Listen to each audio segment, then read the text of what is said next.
गांव की सबसे लाडली, सबकी दुलारी बेटी गौरी की शादी हो रही थी। 14 साल पहले गौरी एक बहुत ही प्यारी और चंचल बच्ची थी। काजल से घिरी हुई बड़ी बड़ी आंखें, उनमें भूरे रंग की पुतलियां, मानो कोई खिड़की खुली हो जिससे उसका मन पूरी दुनिया समेट लेने की चाहत रखता हो। छोटी सी नाक और फूले हुए गुब्बारे जैसे गाल, गुलाब की पंखुड़ी से भी नाजुक होठों से जब वो प्यार से मुस्कुराकर देखती तो किसी का भी मन मोह लेती। एक औसत कदकाठी की वो बच्ची जब पैरों में पायल पहने अपने घर के आसपास के घरों की ओर दौड़ लगाती, तब उसकी खिलखिलाती हंसी और घुंघरू की झनकार से पूरा मोहल्ला गूंज उठता था। गौरी का जन्म दुर्गा अष्टमी के दिन हुआ, इसलिए उसका नाम नवदुर्गा में से दुर्गा माँ के 8वें स्वरूप महागौरी के नाम पर ही रखा गया था। गौरी के जन्म के समय ही पंडित जी ने उसकी कुंडली बनाते हुए कहा था कि इस बच्ची का भविष्य बड़ा ही उज्जवल है तथा ये इस गांव की खुशहाली के लिए बहुत कुछ करेगी। परिवार के नाम पर गौरी के घर में उसकी 2 बड़ी बहनें और एक छोटा भाई और माता पिता थे। गौरी के माता पिता किसान थे जो किसी जमाने में काफी संपन्न हुआ करते थे, लेकिन फिर एक के बाद एक ऐसी प्राकृतिक आपदाएं आईं कि अब उनके पास सिवाय एक टूटे हुए घर और कुछ बीघा जमीन के अलावा कोई संपत्ति नहीं बची। उन दिनों की प्राकृतिक आपदाओं में तो कुछ धन्ना सेठ और साहूकार ही बच सके, उनके अलावा पूरे गांव में सभी मेहनतकश मजदूर और किसानों का सब कुछ लगभग बर्बाद ही हो गया था। लेकिन गौरी के जन्म के बाद वापस से गांव में जिंदगी और उसके साथ हरियाली व खुशहाली अपने पुराने रंग रूप में धीरे धीरे लौट रही थी। गांव के मुखिया मूलचंद जी तो अक्सर गौरी के बापू से कहा करते, मंगल, तुम्हारी बिटिया तो साक्षात देवी का रूप है। जन्म भी देखो कैसा शुभ दिन हुआ है और जब से जन्मी है तब से सब कुछ शुभ ही हो रहा है। मंगल, बिल्कुल सही कह रहे हैं आप मुखिया जी। बस यही मनोकामना है कि देवी माँ की कृपा बनी रहे हमारे गांव पर। गांव का मुखिया यूं तो मंगल के सामने हमेशा प्यार से पेश आता था, लेकिन उसकी नज़र हमेशा से मंगल की जमीन पर थी, क्योंकि मंगल की जमीन गांव में सबसे उपजाऊ जमीन थी। गौरी के जन्म के कुछ सालों बाद ही उस गांव में वापस से विद्यालय शुरू हुआ, जो आपदा के वजह से करीब 10-12 सालों से बंद था। लेकिन उस विद्यालय में बस 8वीं तक ही शिक्षा होती थी और उससे ज्यादा की पढ़ाई के लिए 10 किलोमीटर दूर शहर जाना पड़ता था। अब इतनी दूर बेटियों को भेजना गांव वाले सही नहीं समझते थे, इसलिए गांव की अधिकतर लड़कियां बस 8वीं पास ही होती थीं। गौरी बचपन से हर मामले में अव्वल रहती थी, चाहे बात खेल कूद की हो या पढ़ाई लिखाई की। यहाँ तक कि कढ़ाई बुनाई और चूल्हा चौका में भी वो निपुण थी। बचपन में अक्सर वह अपने से बड़ी उम्र के बच्चों की संगत में खेलती हुई पाई जाती थी। गांव में सबकी लाडली थी, इसलिए सभी बड़े लड़के लड़कियों को वह भैया दीदी कहती रहती और उनके संग इधर उधर ठुमकती फिरती। वो बड़े लड़के लड़कियां भी उसे हमेशा अपनी छोटी बहन जैसा दुलार प्यार देते थे। उनकी संगत में रहते हुए उसने 8वीं कक्षा बहुत ही अच्छे नंबरों से उत्तीर्ण कर ली गई, लेकिन अपनी संगत से उसे 10वीं कक्षा तक का ज्ञान था। वर्तमान से कुछ महीने पहले गौरी अब करीब 14 साल की हो चुकी थी। एक दिन शाम के वक्त मूलचंद जी और कुछ गांव वाले गांव के एक बरगद की छांव के नीचे चबूतरे पर बैठे थे। मंगल भी वहीं बैठा उनके साथ में बीड़ी फूंक रहा था। अचानक मूलचंद जी बोल उठे, क्या मंगल, अब क्या सोच रहे हो गौरी बिटिया का? मंगल समझ नहीं पाया तो उसने पूछा, क्या सोचना है गौरी का? मूलचंद, अरे पूरे बॉडम ही हो क्या? हम कह रहे हैं कि बिटिया बड़ी हो रही है, जल्दी से कन्यादान करो और अंतिम और आखिरी बार गंगा नहाओ। मंगल, क्या बात कर रहे हैं मुखिया जी? गौरी तो अभी बच्ची ही है और ऊपर से घर का हाल कोनो आपसे छुपा तो नहीं है। थोड़ा पैसा कौड़ी और जमा हो जाएगा तो गौरी का भी अच्छे घर में ब्याह कर देंगे। एक ग्रामीण, ये क्या बोल रहे हो मंगल? गौरी बिटिया पूरे 14 साल की हो गई है, अब नहीं ब्याह करोगे तो कब करोगे? गांव के नियम कायदे और रीति रिवाज की तुमको कोई फिक्र है भी या नहीं? अब मुखिया जी को अपना मनचाहा अवसर मिल गया। मुखिया, अरे ठहरो भाई, मंगल अपने गांव का ही है, उसकी बेटी गांव की बेटी है, हम सभी मिलकर उसका ब्याह करवा देंगे और बाकी अगर खर्च थोड़ा ज्यादा हुआ तो हमारे पास अपना जमीन गिरवी रख देना और पैसा ले लेना। आखिर हम इस गांव के मुखिया होने के नाते तुम्हारे बड़े भाई ही हुए ना। गौरी की दोनों बहनों का विवाह पहले ही हो चुका था। उनके विवाह में गौरी के माता पिता ने अपने हैसियत से भी थोड़ा बढ़कर ही खर्चा किया था और बेटियों को पूरी तरह से लक्ष्मी बनाकर ही उनके ससुराल भेजा था। गौरी की शादी तक उसके माता पिता के पास पैसों की काफी तंगी हो चुकी थी और कुछ कर्जे भी सर पर हो रखे थे। यद्यपि उन्होंने एक आखिरी इंतजाम सोच रखा था जिसमें वो लोग अपने घर और जमीन को 2 साल के लिए मुखिया जी के पास गिरवी रख सकते थे। लेकिन अब उनमें भी साहस नहीं हो रहा था, क्योंकि सब कुछ गिरवी रख देंगे तो फिर रहेंगे कहाँ और कमाएंगे कैसे, और कमाएंगे नहीं तो कर्ज चुकाएंगे कैसे। समस्याएं बहुत सारी थीं और हल एक भी नहीं। उन्होंने अभी तक मझली बेटी की शादी में मुखिया जी से लिया हुआ कर्ज भी पूरी तरह से नहीं चुकाया था। कुछ दिनों बाद मुखिया जी के घर पड़ोस के गांव के एक संपन्न जमींदार सूर्य प्रताप सेन का आना हुआ था। उनका अपने तथा अपने आसपास के सभी गांवों में अच्छा दबदबा था। किनारे से ऊपर को उठी हुई घनी मूछें और हल्की दाढ़ी के साथ जब वो सफेद रंग के खादी कुर्ते पजामे में घूमते तो उनका रुआब देखते ही बनता था। अगर उनकी मूछें और बालों पर आई हल्की चांदी पर गौर न किया जाए तो कहीं से भी वो 40 साल के प्रौढ़ पुरुष नहीं लगते थे। ऐसा लगता था कि अभी अभी उनकी जवानी अपने चरम निखार पर पहुंची हो। चेहरे पर गंभीरता सदैव बनी रहती थी। सूर्य प्रताप सेन जब मुखिया जी की चौखट पर पहुंचे तो वहीं एक पल को ठिठक गए। वहां चौखट से ही बाहर खलिहान का दृश्य दिखता था। खलिहान में चारपाई लगी हुई थी और चारपाई पर बैठकर गौरी और कविता साथ में अपने अपने दुपट्टे में कढ़ाई कर रही थीं। सूर्य प्रताप बस गौरी की सुंदरता और उसके उभरते यौवन को निहारते जा रहे थे। खलिहान के ऊपर पुआल की एक छत सी बनी हुई थी जिससे छनकर धूप सीधा गौरी के चेहरे पर पड़ रही थी, जिससे गौरी का चेहरा और भी दमक रहा था। ठंड की दोपहर थी तो धूप सुहानी ही लग रही थी, लेकिन बालों की एक लट बार बार उसके चेहरे पर आकर झूल जा रही थी, जिसे गौरी कभी हटा रही थी तो कभी झुंझलाकर यूं ही छोड़ दे रही थी। दोनों सखियों के बीच बातें भी हो रही थीं, तो बीच बीच में गौरी खिलखिलाकर हंस भी रही थी। तभी वहां मूलचंद जी आ पहुंचे। उन्होंने सूर्य प्रताप सेन को वहां देखा तो बोल पड़े, अरे सूर्या जी, आप यहाँ अचानक आ गए बिना बताए। बता दिया होता तो कम से कम एक मुर्गा या बकरा का इंतजाम करके रखते। सूर्य प्रताप, अरे बस यूं ही चला आया। मेरे खेतों में काम करने को थोड़े आदमी कम पड़ रहे थे और जो और लोग हैं वो ज्यादा पैसा मांग रहे थे, तो बस चला आया आपके पास। अगर आपके नज़र में कोई सस्ता और कुशल मजदूर हो तो बता दीजिए। मुखिया, अरे बस इतनी सी बात, खबर भिजवा दी होती तो आदमी भिजवा देता। वैसे भी मेरे खेतों में काम लगभग खत्म ही हो गया है। अच्छा, अब आ ही गए हो तो बिना नाश्ता किए नहीं जाने दूंगा। अंदर चलकर बैठिए, वहीं बातें करेंगे। लेकिन सूर्य प्रताप को गौरी को निहारने का और मन था, इसलिए उसने कहा, अंदर क्या करने जाएंगे भाई, अंदर तो और ठंड ही लगेगी। बाहर कितनी सुहानी धूप खिली है, बाहर ही बैठते हैं। मुखिया, हाँ ये भी सही कहा आपने। फिर मुखिया जी ने अपने नौकरों को आवाज देकर वहीं खलिहान के बगल में ही 2 कुर्सियां लगवाईं और चाय नाश्ते के हुक्म देने अंदर मुखियाइन के पास चले गए। उधर सूर्य प्रताप सेन कुर्सी को खलिहान की तरफ घुमाकर ही बैठ गए। थोड़ी देर में मुखिया जी आए और जमींदार के बगल में बैठ गए। दोनों ने एक दूसरे के घर का हालचाल लिया। इतने में चाय आ गई।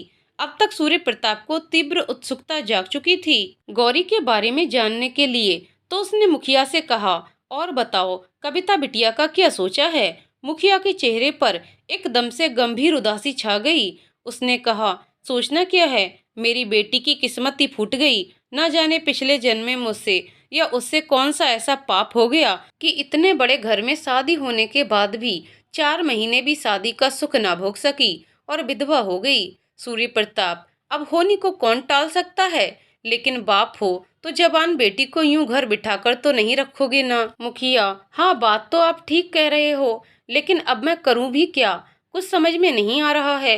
बिटिया चाहती है कि और पढ़ाई करे और अपने पैरों पर खड़ी हो, लेकिन अब तो समाज का भी डर लगता है। कहेगा कि विधवाओं को जहाँ पूजा पाठ में मन लगाना चाहिए वहाँ मैं इसे पढ़ने को भेज रहा हूँ। लेकिन फूल सी नाजुक बिटिया को विधवा के लिबास में देखने भर से सीना जख्मी हो जाता है। सूर्य प्रताप, तुम कहो तो मैं तुम्हारी बेटी की जिम्मेदारी उठाने को तैयार हूँ। शहर में मेरा अपना घर और हॉस्टल दोनों हैं। अपने घर की बेटी जैसी सुख सुविधाएं सब मिलेंगी और गांव के माहौल से दूर रहेगी तो पढ़ने में भी मन लगेगा। मुखिया जी की आंखें छलछला आईं। वे बोले, आपकी बड़ी कृपा होगी। सूर्य प्रताप चतुराई से मुस्कुराते हुए बोले, आखिर मुसीबत के वक्त काम आने वाला ही इंसान होता है। फिर बात बदलते हुए बोले, ये दूसरी लड़की जो यहाँ कविता के साथ बैठी थी, वो कौन थी? मुखिया, अच्छा वो तो गौरी है, अपने गांव के ही मंगल की बेटी है। सूर्य प्रताप, अच्छा वही मंगल जिसने तुमसे अभी 2 साल पहले कर्जा लिया था, चुकाया उसने कि नहीं? मुखिया, हाँ उसने करीब आधा तो चुका दिया है, लेकिन आधा बाकी है। सूर्य प्रताप, और ब्याज? मुखिया, नहीं ब्याज तो उसने अब तक एक पैसा भी नहीं दिया। अच्छा याद दिलाया तुमने, आज ही मैं हिसाब करता हूँ उसका भी। फिर सूर्य प्रताप ने मूलचंद से विदा लिया। सूर्य प्रताप अपनी पहली चाल चल चुका था और उसने मूलचंद को न सिर्फ अपने विश्वास और एहसान में लिया था, बल्कि साथ में मंगल को भी जाल में फंसाने की तैयारी कर चुका था। सूर्य प्रताप की नजर गौरी पर थी। जब से उसने गौरी को देखा था, तब से उसको पाने को मन मचल चुका था। उसकी अपनी बीवी पहले ही उसको छोड़कर जा चुकी थी। कोई नहीं जानता था कि वो कहीं भाग गई थी या मर चुकी थी। अगले दिन मुखिया हिसाब लेकर पहुंचा मंगल के घर। अचानक से मुखिया के आने से मंगल चौंक गया। वो खेत के लिए निकल रहा था। उसने पूछा, कहिए मुखिया जी, कैसे आना हुआ? मुखिया ने थोड़ा गुस्से में कहा, अब क्या अपने पैसे लेने के लिए भी मुझे तुमसे पूछकर या पंडित से मुहूर्त निकलवा कर आना पड़ेगा? मंगल, अरे मुखिया जी, नाराज क्यों हो रहे हैं? अभी तक आधा रुपया चुका दिया है, बाकी आधा भी धीरे धीरे चुका दूंगा। मुखिया, अच्छा और ब्याज, उसको कौन चुकाएगा? मंगल सकपका गया, क्योंकि पैसे लेते वक्त तो बस उसे ब्याज के बारे में बताया ही नहीं गया था और उसे जल्दी में पैसे चाहिए थे, इसलिए उसने ध्यान भी नहीं दिया था। बस जल्दी से उसने अंगूठा लगाकर पैसे ले लिए थे। फिर भी उसने थोड़ा धैर्य रखते हुए कहा, ये कैसी बात कर रहे हैं आप मुखिया जी? पैसे लेते वक्त तो ब्याज की कोई बात ही नहीं हुई थी। मुखिया, तो क्या मैं झूठ बोल रहा हूँ? ये कागजात झूठ बोल रहे हैं जिन पर तुम्हारा अंगूठा लगा हुआ है। देखो मंगल, मुझसे चालाकी नहीं करना, ऊपर तक पहुँच है मेरी। पुलिस बुलवाकर जेल भिजवाकर पहले पिटाई करवाऊंगा और फिर कोर्ट कचहरी के चक्कर में दौड़ाकर तुम्हारी बची हुई सारी जमीन और घर भी कब्जे में ले लूंगा। अब तक शोर शराबा सुनकर पूरा गांव इकट्ठा हो गया था। मंगल ने देखा कि अब उसकी इज्जत ही खत्म हो जाएगी, तो उसने आखिरी कोशिश की। उसने विनती करते हुए कहा, मुखिया जी, थोड़ा तो रहम कीजिए, हम आपका सारा पैसा चुका देंगे। एक बार बस गौरी का ब्याह हो जाने दीजिए, उसके बाद सब घर जमीन आपके नाम करके आपके यहाँ मजदूरी कर लेंगे। लेकिन बस थोड़ा धैर्य रखिए, हमारी इज्जत अब आपके हाथ में है। मुखिया थोड़ा शांत हुआ। उसके चेहरे पर एक कुटिल मुस्कान छा गई थी। उसने कहा, बस 2 महीने की मोहलत है तेरे पास।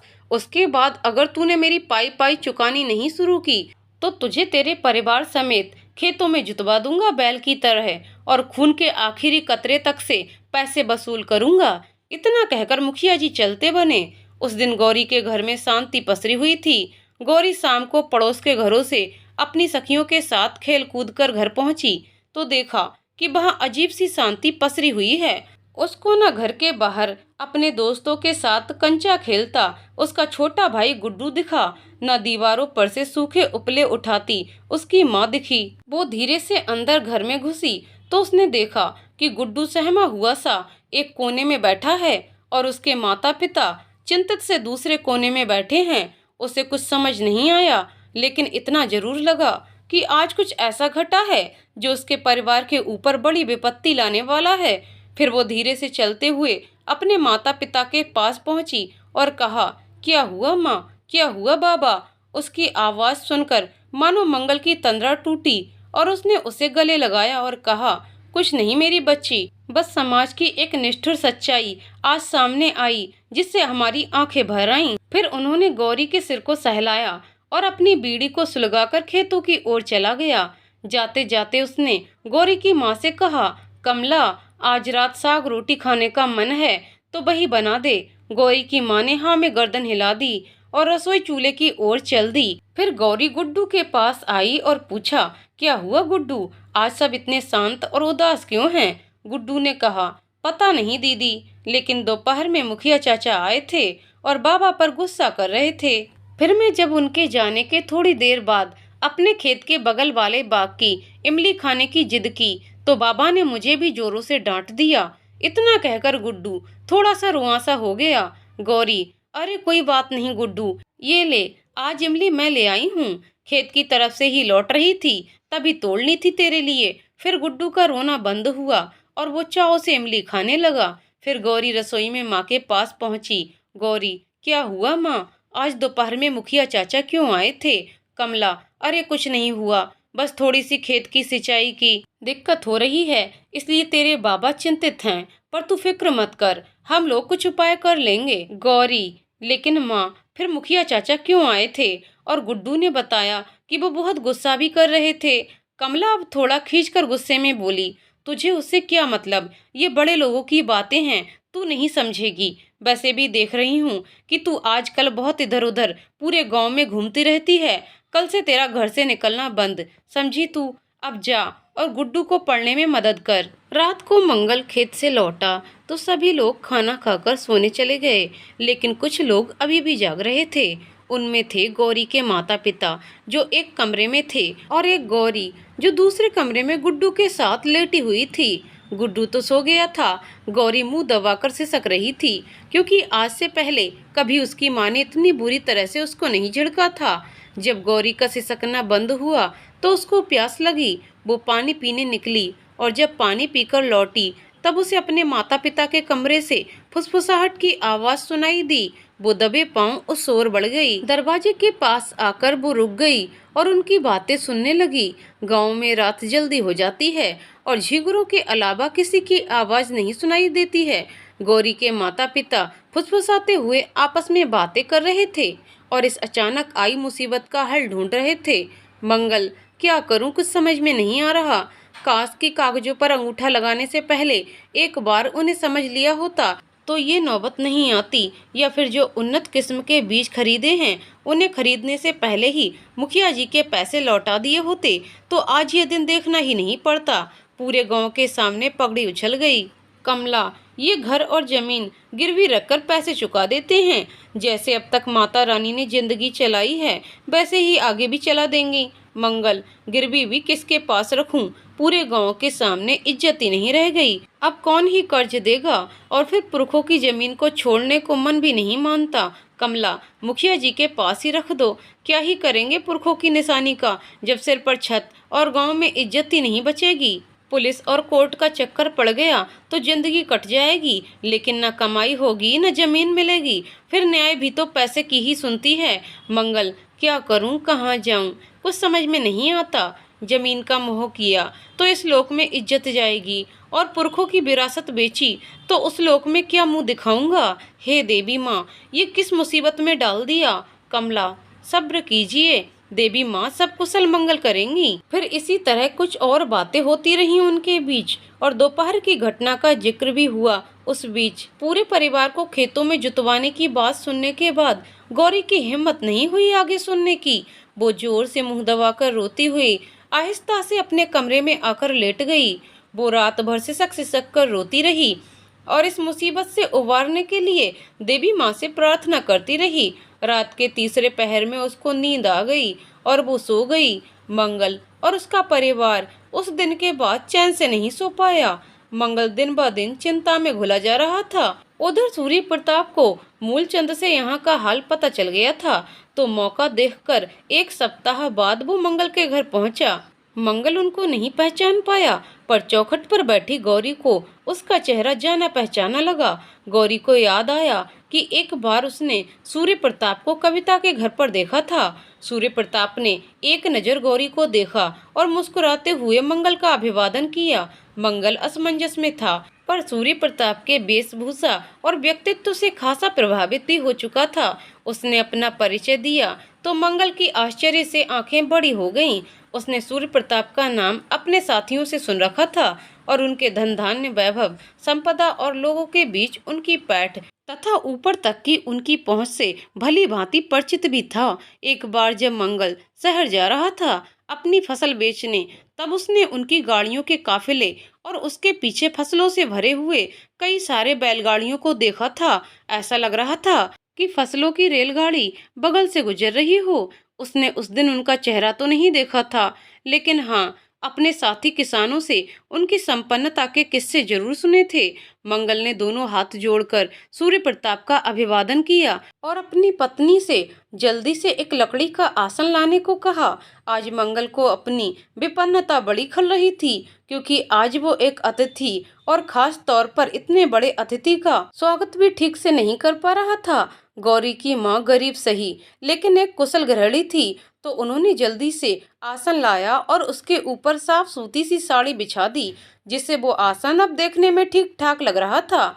सूर्य प्रताप अपनी इतनी आवभगत देखकर खुश हुआ, और फिर जब मंगल कुछ नाश्ते का प्रबंध करने जाने लगा तो उसे रोककर कहा, हमें इन सब चीजों की कोई जरूरत नहीं है, आप बेकार में परेशान मत होइए। इतने बड़े आदमी से सम्मान के बोल सुनकर मंगल बहुत खुश हो गया और वो भाव विभोर होकर बोला, कहिए गरीब की कुटिया पर कैसे आना हुआ? सूर्य प्रताप, आप खुद को गरीब मत कहिए, क्योंकि आज मैं आपसे कुछ मांगने आया हूँ और फिर बदले में कुछ उपहार के तौर पर कुछ देना भी चाहता हूँ। अब तक कमला घर के एक कटोरी में मूढ़ी और बिस्कुट और एक गिलास पानी लेकर आ गई थी। उसने सूर्य प्रताप के सामने नाश्ता परोसते हुए कहा, हमारे पास ऐसा क्या है मालिक जो हम आपको भेंट कर सकें?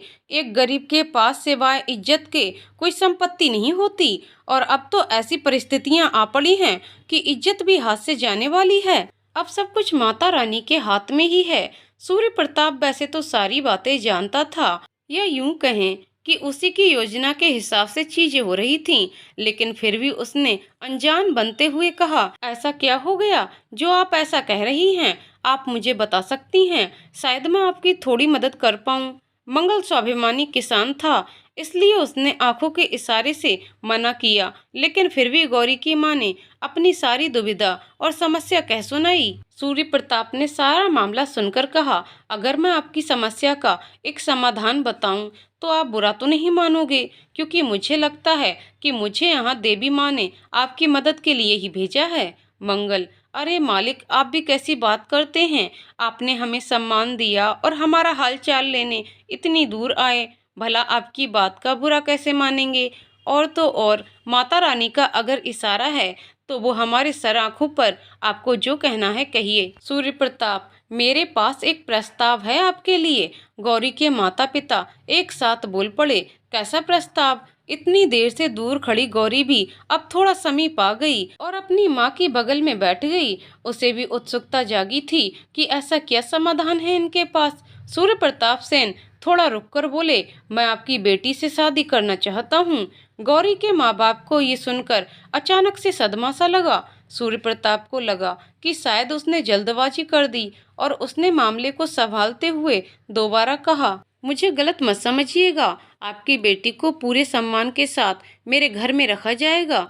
फिर मंगल की आंखों में आंसू आ गए। वो हाथ जोड़ते हुए बोला, मालिक, आपकी इतनी कृपा ही काफी है। हम लाख कोशिश कर लें फिर भी इतना बड़ा घर और इतना अच्छा रिश्ता नहीं ढूंढ पाते। हम राजी हैं। गौरी इस प्रस्ताव को सुनकर और फिर उस पर अपने पिता की प्रतिक्रिया को देखकर दंग रह गई। उसे इसकी बिल्कुल उम्मीद नहीं थी। वो घबराकर घर के अंदर भाग गई। कमला ने मंगल को थोड़ा अपनी ओर खींचा और किनारे की ओर ले जाकर कहा, जरा उम्र का तो लिहाज करो। कहाँ हमारी फूल सी नाजुक बच्ची अभी अभी जवानी में कदम रखी है, और कहाँ ये जवानी के अंतिम पड़ाव का पुरुष तुमसे भी केवल 5 ही साल छोटा होगा। मंगल, अरे उम्र में क्या रखा है, आज नहीं तो कल गौरी का ब्याह तो होना ही है, लेकिन फिर कल इतना बढ़िया रिश्ता और इतने बड़े घर से नाता जुड़ना कहाँ हो पाएगा। इसे देवी माँ का आशीर्वाद समझो कि सूर्य प्रताप जी ने खुद से आगे बढ़कर हाथ मांगा है।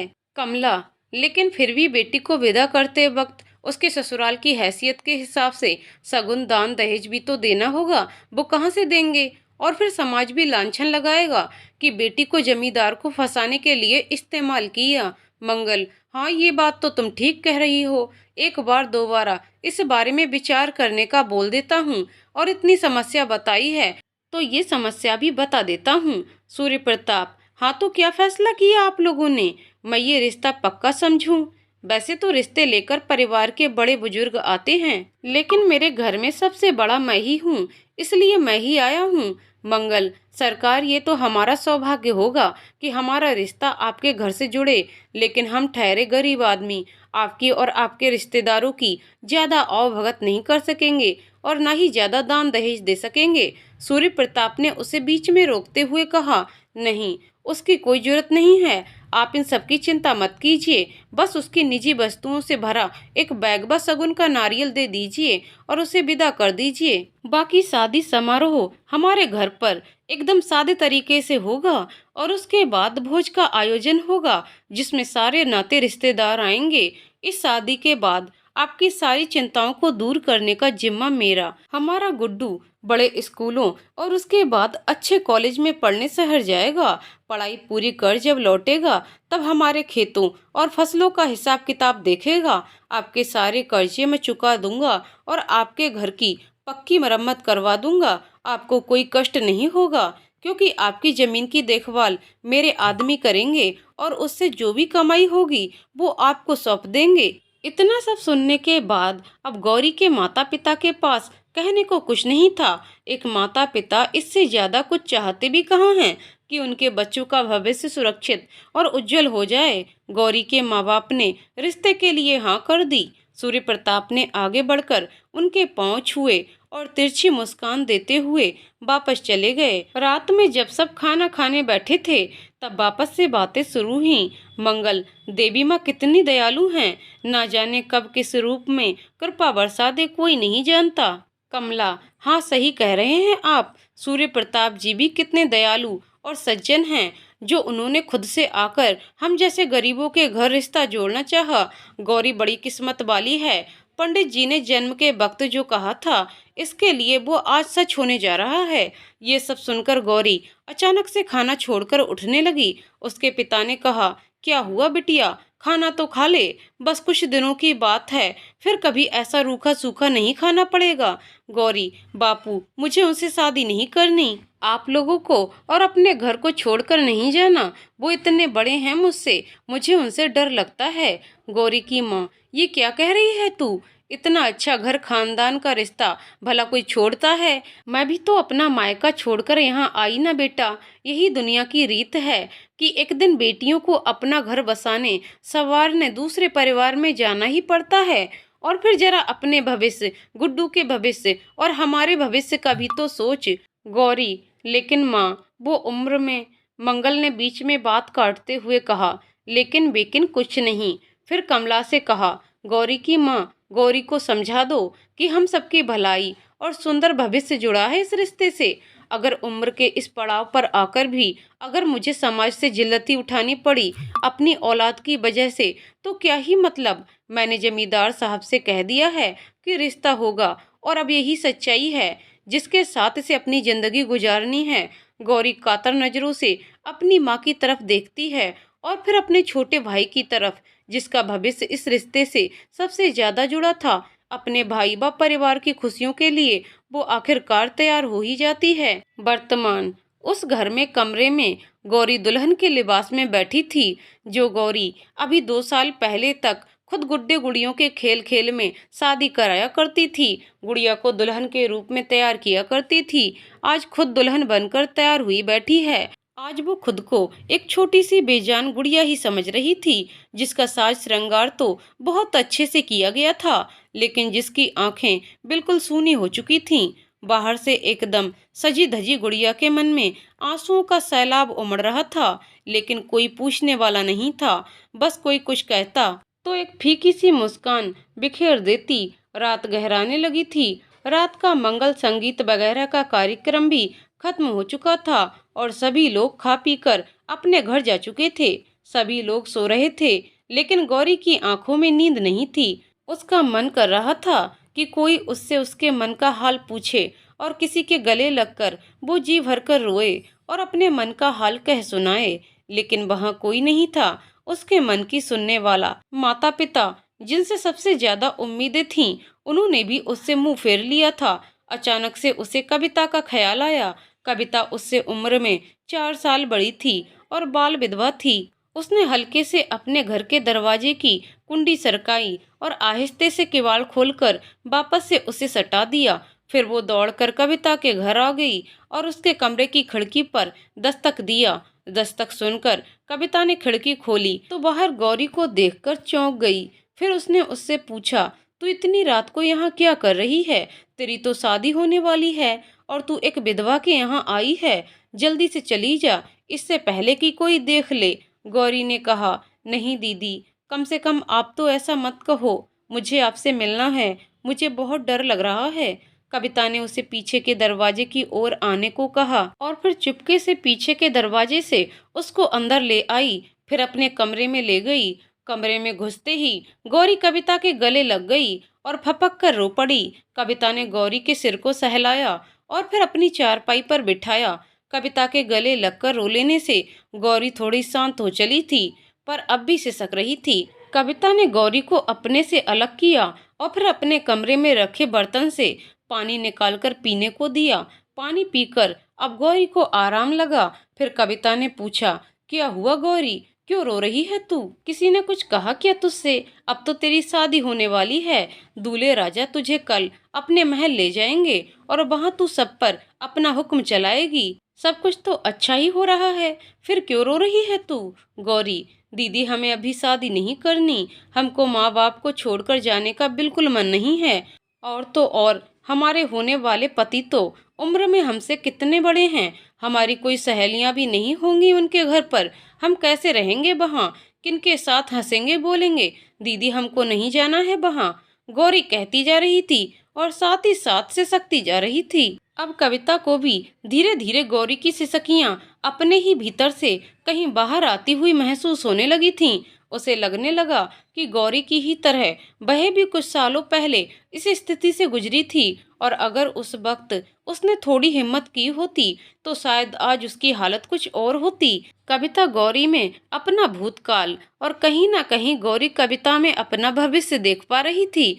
दोनों ही एक दूसरे के दर्द को अब भली भांति समझ रहे थे। फिर कविता ने गौरी को ढांढस बंधाया कि वह ये शादी नहीं होने देगी और उसे ले जाकर उसके घर पहुंचाकर आई। रात का दूसरा पहर समाप्त होने के कगार पर था और अब गौरी अपने घर में अपने कमरे में थोड़ा सुकून से सो पा रही थी, क्योंकि उसे अपनी कविता दीदी पर पूरा भरोसा था। उधर कविता कुछ योजनाएं बना रही थी कि कल किस तरह से गौरी का बाल विवाह रोका जा सके। उसने पहले सोचा कि गांव के बगल की पुलिस चौकी में जाकर शिकायत दर्ज करवा देगी, लेकिन फिर अगले पल उसे ख्याल आया कि सूर्य प्रताप सेन से वो थाने के लोग दबते हैं। इसलिए उसने सोचा कि वो चाइल्ड हेल्पलाइन नंबर 1098 पर फोन करेगी और इस शादी को होने से रोकेगी। योजना बनाकर वो मुस्कुराती हुई सो गई। अगले दिन गौरी उठी। वो खुश थी क्योंकि उसे पता था कि उसकी कविता दीदी उसे बचा लेगी। लेकिन जैसे जैसे समय निकलता जा रहा था, गौरी की बेचैनी बढ़ती ही जा रही थी। उसके ससुराल से गहने कपड़े वगैरह आने शुरू हो गए थे। फिर गौरी को तैयार किया जाने लगा। डोली उठाने वाले कहार भी डोली लेकर आ गए थे। गौरी जब तैयार हो अपने माता पिता और भाई के साथ दरवाजे के पास पहुंची तो उसका मन बैठ गया। घर वालों को लगा कि बेटी ससुराल जा रही है, इसलिए उदास है। गौरी को वो डोली डोली नहीं बल्कि उसके अरमानों, सपनों और खुशियों की अर्थी दिख रही थी, जो शादी के हवन कुंड में जाकर स्वाहा होने वाली थी। गौरी की माँ ने उसको नजर का टीका लगाया कान के पीछे और फिर गले लगकर रो पड़ी। धीरे धीरे गौरी सभी के गले मिली, क्योंकि अब उस गांव में ये उसके आखिरी क्षण थे। अब वो जब आएगी तो शायद गौरी बनकर नहीं बल्कि एक प्रतिष्ठित जमींदार की पत्नी बनकर आएगी। फिर गौरी डोली में बैठ गई और डोली चल पड़ी सूर्य प्रताप सेन के घर की ओर। शादी का मंडप सूर्य प्रताप जी के घर में ही सजा था। जैसे जैसे डोली आगे बढ़ रही थी वैसे वैसे गौरी का मन निराशा के अंधेरे में डूबता जा रहा था।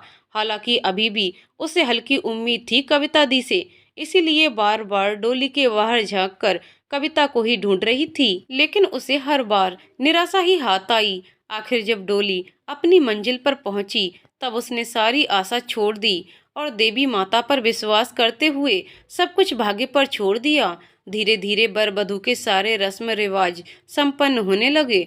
फिर वर वधू को साथ बैठने को कहा गया ताकि उन्हें कुछ वचन दिलाए जा सकें और आहुतियां दी जा सकें। उसी वक्त एक तेज और कड़क आवाज गूंजी, रुको, ये शादी नहीं हो सकती।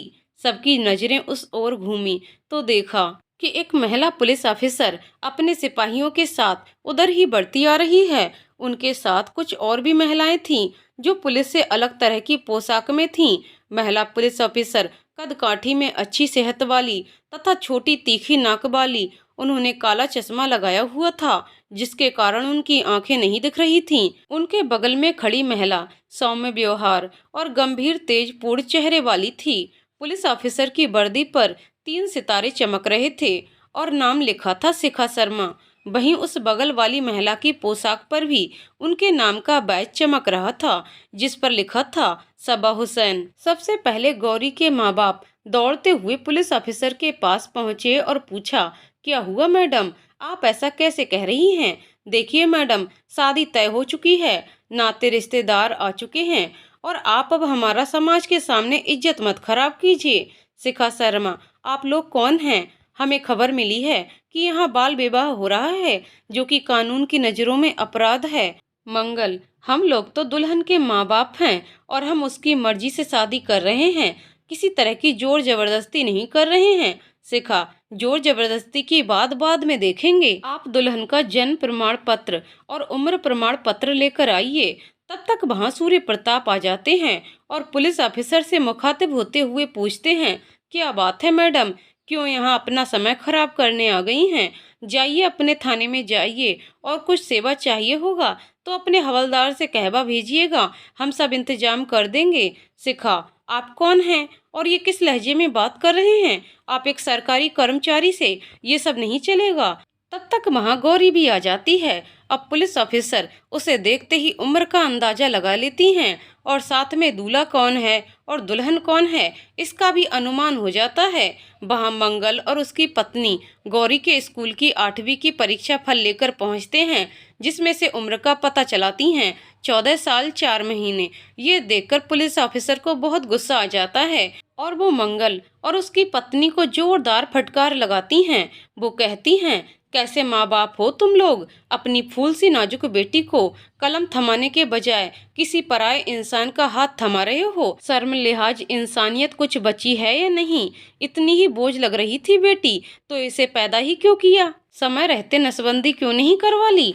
जो बेटी न मानसिक रूप से तैयार न शारीरिक रूप से, उसे शादी के बंधन में बांधते वक्त जरा भी लज्जा भी नहीं आई तुम्हें? अरे ये तो एक अपंग को घने जंगल में छोड़ देना हुआ, लेकिन उसके साथ तो कम से कम उसकी लाठी रहती है। तुम्हारी बेटी का लाठी कौन है?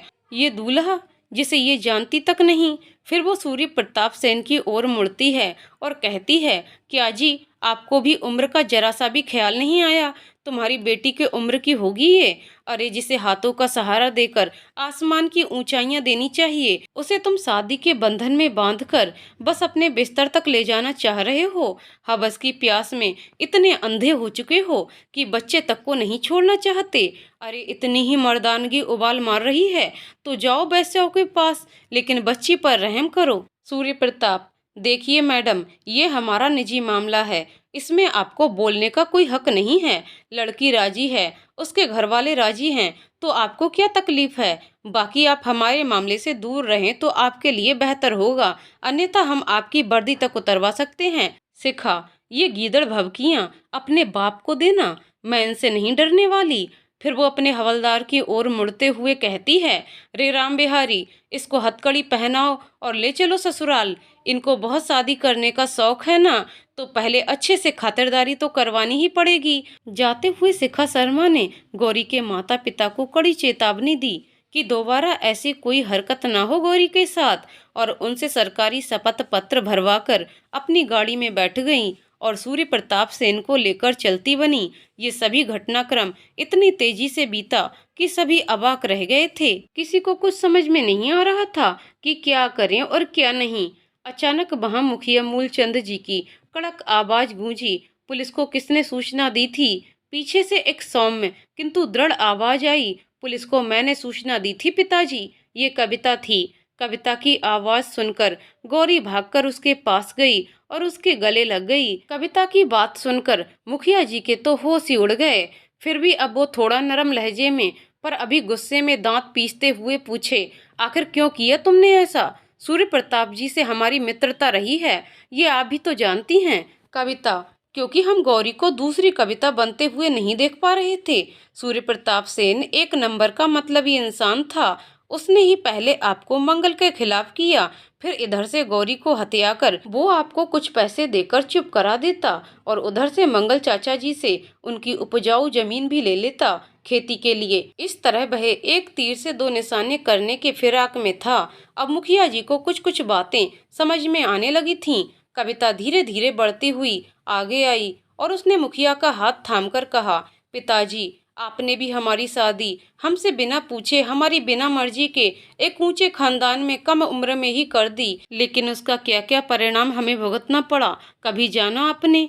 नहीं, क्योंकि आपको लगा कि बेटी का पति के पास बहुत जमीन जायदाद है तो बेटी खुश रहेगी और राज करेगी। लेकिन पिताजी, अक्सर महलों में केवल रिश्तों के दरकने की आवाजें ही गूंजा करती हैं, बाकी पूरा सन्नाटा रहता है। आज मैं आपको अपने शादीशुदा और बाहर से दिखने वाले खुशहाल जीवन की कड़वी सच्चाइयां बताती हूँ।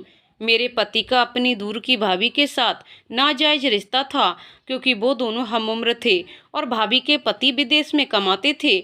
उनके पति वहाँ दूसरी औरतों के साथ रात गुजारते थे और यहाँ उनकी पत्नी ने मेरे पति को अपने जाल में फंसा रखा था। मेरे पति से उम्र का इतना ज्यादा फासला था कि हमारे बीच शारीरिक संबंध का ही रिश्ता था। न बातें होती थीं, न हम कहीं घूमने जाते थे। मेरी शादी 4 महीने तक चली, जब तक कि उनकी मृत्यु नहीं हो गई। इन 4 महीनों में मेरा 2 बार गर्भपात हो चुका था। अब तो चिकित्सकों ने भी कह दिया कि मेरा गर्भाशय इतना कमजोर हो चुका है कि अब मैं जिंदगी में कभी मां नहीं बन सकती। घर का इकलौता बेटा और कमाऊ बेटा होने के कारण हर बार मुझे ही समझौता करने को कहा गया। छोटे घर की बेटी होने के कारण घर के सभी सदस्यों के खाने पीने का इंतजाम मुझे ही करना पड़ता था। इसमें भी कभी नमक या मिर्च ज्यादा हो गई तो बड़ी ननद गर्म चिमटे से हाथ दाग देती थीं। कभी कभी मेरे पति शराब के नशे में मेरे साथ मारपीट भी करते थे। मैं आपको कभी नहीं बता पाई, क्योंकि मुझे लगा कि जब माँ बाप ने ही मुझे मेरी शादी करते वक्त नहीं पूछा और एक झटके में पराया कर दिया, अब उनसे कुछ कहने का क्या ही फायदा। 1-2 बार कोशिश भी की बताने की, लेकिन फिर संस्कारों की मजबूत बेड़ियों ने रोक लिया। फिर आया वो मनहूस दिन, जिस दिन शराब के नशे में धुत मेरे पति की तालाब में डूबने से मौत हो गई। उसका इल्जाम भी ससुराल में मेरे ऊपर ही डाला गया कि कैसी कुलच्छड़ी लड़की है, अपने पति को नहीं संभाल सकी। पति की तरह भी होने तक की 2 बार जान से मारने की कोशिश की गई। फिर आप मुझे लेने आ गए और इसीलिए उस दिन के बाद फिर मैंने अपने ससुराल कभी नहीं जाना चाहा। फिर कविता थोड़ा रुक कर बोली, पिताजी, बाल विवाह से सिर्फ 2 जिंदगियां बर्बाद होती हैं और 2 परिवार टूटते हैं और कुछ नहीं होता। न वो बच्चा या बच्ची इस शादी की जिम्मेदारी संभालने को मानसिक और शारीरिक रूप पर तैयार होता है और न परिवार वालों में से कोई इस तरह के संबंधों में किसी तरह की कोई मदद कर पाते हैं। आखिर साथ में रहना 2 लोगों को है। जिंदगी भर तो क्यों ना उन्हें इस बात की छूट दी जाए कि वो जिसके संग खुद को सुरक्षित और अच्छा महसूस करते हों, उनके संग ही शादी के पवित्र बंधन में बंधें। पिताजी, मेरे भी अपने सपने थे कि मैं खूब पढ़ाई करूं और डॉक्टर बनूं, आपका और सब गांव वालों का इलाज करूं। मैंने आपको देखा था दादी की मृत्यु में रोते हुए, जब उनकी मौत केवल एक डॉक्टर के समय पर न मिलने के कारण हो गई थी। मैंने चुपके से किताबें भी मंगवा ली थीं, लेकिन फिर आप एक दिन शादी की खबर लेकर आए और मेरे सारे सपने अरमान खत्म हो गए। इसलिए मैं नहीं चाहती थी कि गौरी मेरी तरह दूसरी कविता बने। इतना कहकर कविता ने अपनी बात खत्म की। कविता की बातें सुनकर सभी सुनने वालों के आंखों में आंसू थे। मुखिया जी तो फूट फूट कर रो पड़े कि उन्होंने अपने हाथों अपनी फूल सी नाजुक बेटी की जिंदगी एक प्रथा को निभाने के लिए खराब की थी और उसे नरक से भी बदतर यातनाएं झेलने को अकेला छोड़ दिया। वो रो रो कर अपनी बेटी से माफी मांगने लगे। कविता ने कहा, पिताजी, मुझ पर तो जो बीतनी थी वो बीत गई। मेरे मन में आपके लिए कोई घृणा नहीं है। लेकिन आज आपने जो दोबारा से वही गलती दोहराई और परोक्ष रूप से उसमें सहयोग दिया, उसके लिए आपको गौरी से माफ़ी मांगनी पड़ेगी। मुखिया फिर गौरी के पास गए और माफ़ी मांगने लगे। गौरी ने उनसे कहा, चाचा माफ़ी तो मिलेगी, लेकिन एक शर्त पर। मुखिया, कैसी शर्त? गौरी, आपको इन सभी गांव वालों के साथ शपथ लेना होगा कि अपनी बेटियों को पहले शिक्षित कर उनको आत्मनिर्भर बनाएंगे, उसके बाद ही उनका ब्याह रचाएंगे। मुखिया हंसी खुशी उसकी बात मान गए और उन्होंने सभी गांव वालों के साथ ये शपथ ली। लेकिन गांव वालों में से एक ने पूछा, आत्मनिर्भर कैसे बनाया जाए? अब सब्बा हुसैन आगे आ गईं। उन्होंने कहा, मैं बताती हूँ। मैं प्रधानमंत्री कौशल विकास योजना की अध्यक्ष हूँ, जो इस मुर्शिदाबाद जिले में कार्यभार संभालती हूँ। लेकिन साथ ही साथ बाल विवाह और बाल श्रम वगैरह रोकने और उन बच्चों को नई जिंदगी देने का काम भी करती हूँ, और इन गांव के सभी बच्चों को उनकी रुचि के कार्यों का प्रशिक्षण दूंगी। इतना सुनकर गांव वाले भी बहुत खुश हो गए। शादी तो अब रद्द हो चुकी थी, लेकिन अभी भी मुखिया जी दुखी थे कि उनकी वजह से उनकी अपनी बेटी की जिंदगी खराब हो गई और एक दूसरे की बेटी की जिंदगी खराब होते होते बची। उन्होंने सभी गांव वालों के सामने घोषणा की, मैं अब कविता और गौरी को अपनी बेटियों की तरह पढ़ाऊंगा और इन्हें उच्च शिक्षा के लिए शहर भेजूंगा। कविता और गौरी ने सुना तो उनकी आंखें छलक आईं, लेकिन इस बार ये आंसू खुशी के थे। 8 सालों बाद मुखिया जी के घर के बाहर सायरन बजती पुलिस की गाड़ी रुकी। मुखिया जी डरे सहमे से बाहर आए। पुलिस इंस्पेक्टर ने पूछा, मूलचंद जी कौन हैं? सामने आइए। मुखिया, हाँ कहिए साहब, मैं ही मूलचंद हूँ, क्या बात है? तभी पीछे से लाल बत्ती वाली एक गाड़ी आकर रुकी, जिसके एक ओर डीसी मिस गौरी उतरी तो दूसरी ओर से डॉक्टर कविता। दोनों ने उतरकर एक साथ मुखिया जी के पांव छुए तो मुखिया जी की आंखें भर आईं। फिर दोनों लड़कियां गौरी के घर गईं, जहां उन दोनों को बहुत लाड़ दुलार मिला। फिर दोनों निकल पड़ी अपनी माटी, अपने गांव की खुशहाली समृद्धि को वापस लाने को। तो दोस्तों, कहानी यहीं पर समाप्त होती है। दोस्तों, आपको कहानी कैसी लगी कमेंट करके जरूर बताएं। कहानी पसंद आई हो तो वीडियो को लाइक शेयर करें और चैनल को सब्सक्राइब करें। वीडियो को पूरा देखने के लिए बहुत बहुत धन्यवाद दोस्तों।